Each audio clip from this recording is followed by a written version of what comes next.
critical path is simply this. When you have a really big project that you want to tackle, it's really helpful to think strategically about which activities should be done before others.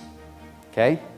So a critical path is simply a prioritized list of activities. And in succession planning, there are a ton of things that you could be doing, and perhaps maybe you've heard you should be doing, but what comes first? The benefits of following the succession planning critical path are efficiency. There will be less rework, less bottlenecks, and also it tends to be the path of least resistance. Once you've done one thing, it tends to be easier to do the next. Now I'll explain kind of where this concept came from.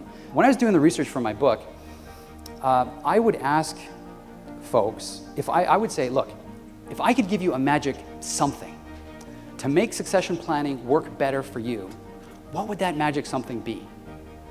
And I heard a number of times people say, look, Michael, we're not General Electric, we're not Coca-Cola, we don't have endless resources. What I need to know is what should I be focusing on at this stage of my company's evolution?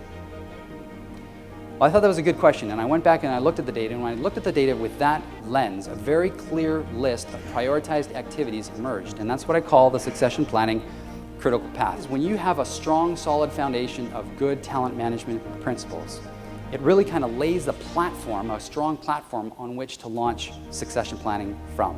Sometimes when an executive team gets really behind succession planning, you know, the first thing they think of is, hey, let's create kind of like a mini MBA program for our high potentials.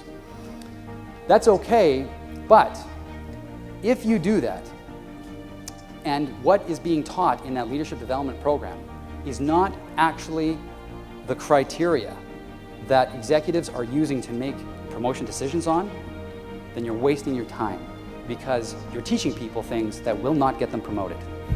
Okay? So that's an example of why some things, it's easier to do some things before others.